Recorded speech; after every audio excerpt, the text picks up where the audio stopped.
My mentor always says, don't save me, see me. Don't save me, see me. If you would just see me, you will realize that I don't need to be saved. Shout out to Dr. Collins.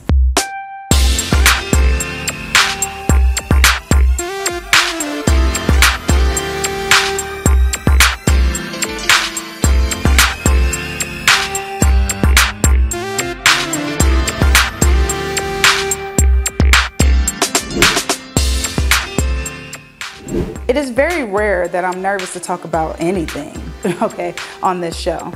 But it is my journalistic duty to be a reflection of discussions happening in society.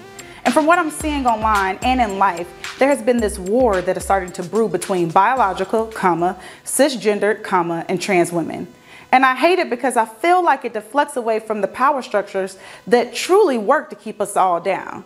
And make no mistake, I understand that this conversation has so many different layers. We're dealing with race, gender, socioeconomic status, patriarchy, science, religion, social media psychiatrists, social media bullies, transphobia, sexism, feminism, black feminism, the oppositional gays, Google it, people who just want a viral moment, others who seek to purely educate, defining what it means to be a woman and how much the womb has to do with that for those of us who may not be able to bear children, and those of us who are like, I got bills to pay, what y'all arguing about this time? This conversation is deeply layered, and it simply is impossible to fit it all in one take. And so many times as media personalities and journalists, we're asked to give an answer. Tell us how we're supposed to think. To that I say no. I will simply ask you to think in your entirety and understand that everything cannot be painted with a broad brush. So I submit this clip from Amanda Seales for your consideration. There is room. When we live in a mindset of abundance, we understand that there is room. When we live in a mindset of love, we understand there is room. We also understand that as the world changes, as things grow, as we expand, we must expand, not just our minds, but we must expand our language. We must expand our understanding. That is about abundance. When we talk about expansion, we're not talking about limitation. You can go over to her Instagram for the full clip.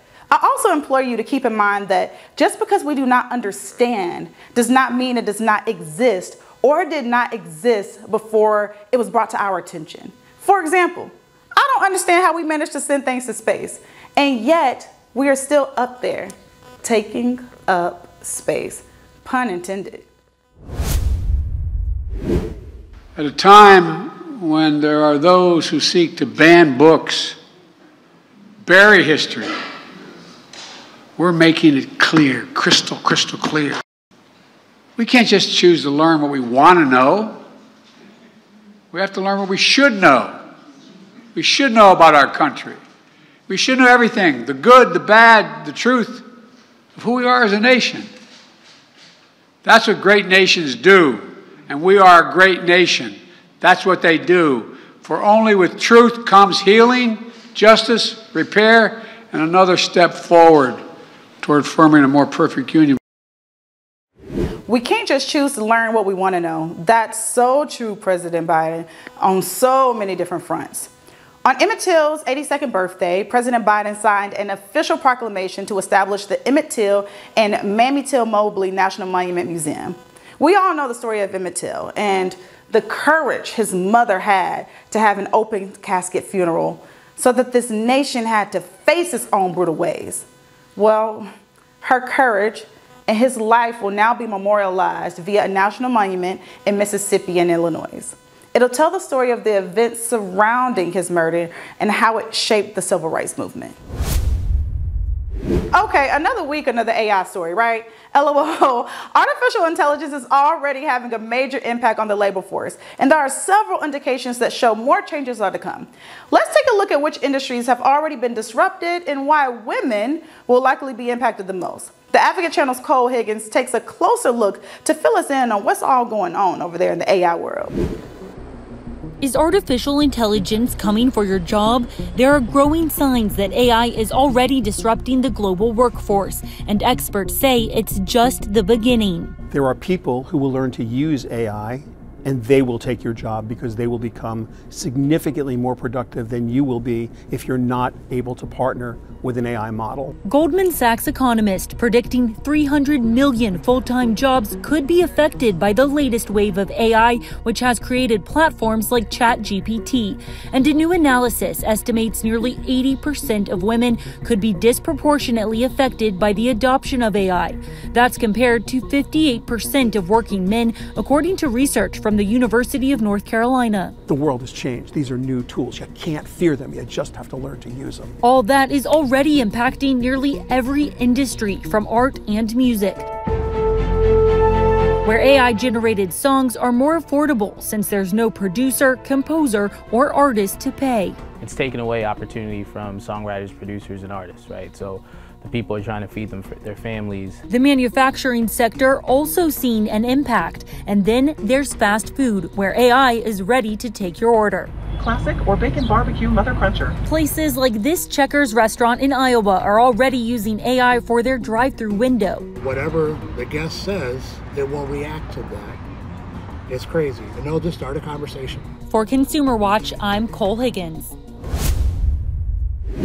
Listen, I know hearing about AI taking jobs has us all on edge, but according to the World Economic Forum, by 2025, 85 million jobs may be displaced by automation and technology.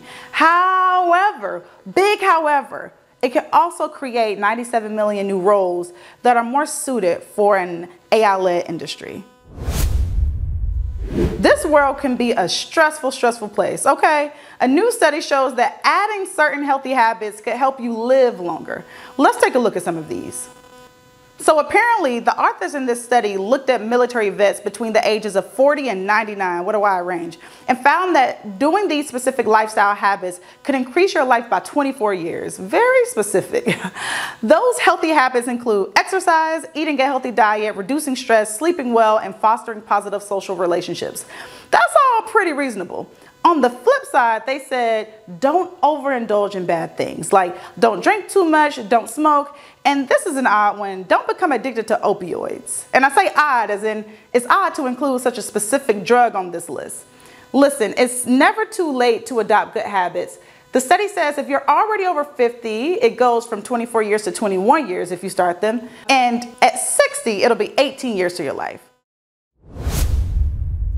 So I was watching this documentary on Netflix last night called The Deepest Breath, and I was fascinated. Okay, y'all, it's one of the world's most dangerous sports that I didn't even know existed. Well, our Africa Channel's Rachel Smith reached out to the director of the film and asked all the questions that I really wanted to know. Check it out. Freediving is one of the world's deadliest extreme sports. It's very simple. The deepest dive wins. You've got to swim the length of a 70-story skyscraper. This is such a thought-provoking, powerful, touching, beautifully done movie. I mean, it's interesting with a documentary.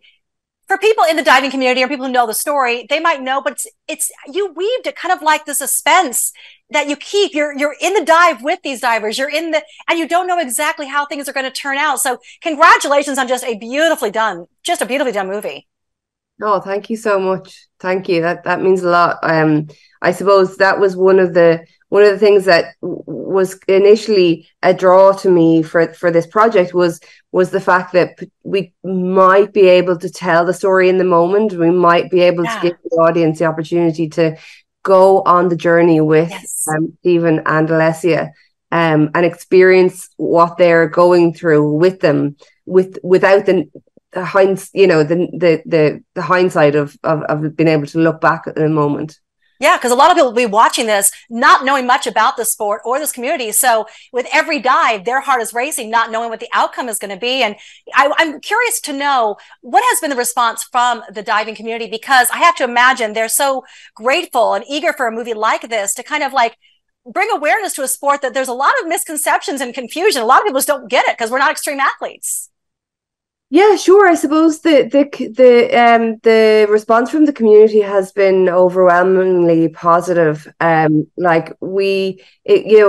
community has become much more open in recent years about just the realities of the sport, that blackouts are part of freediving. They happen, and 99.999% of people are absolutely fine after they have it.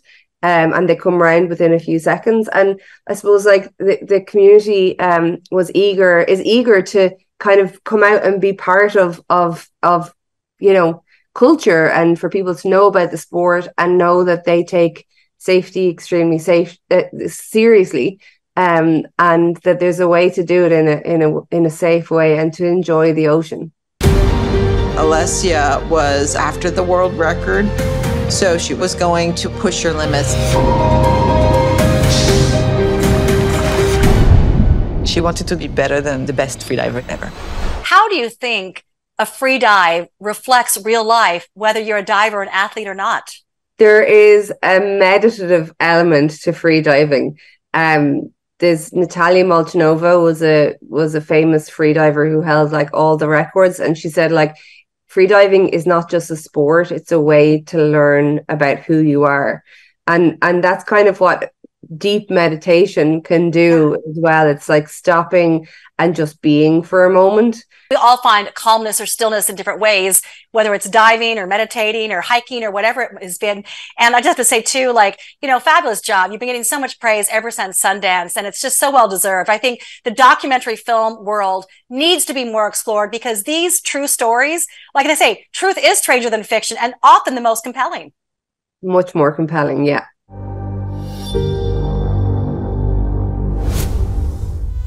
Always remember, there is space, and it's never too late to learn something new. That's the theme of today's episode. It is never too late to learn something new, child. You know what? See you tomorrow, girls. Oh, I need to get my nails done.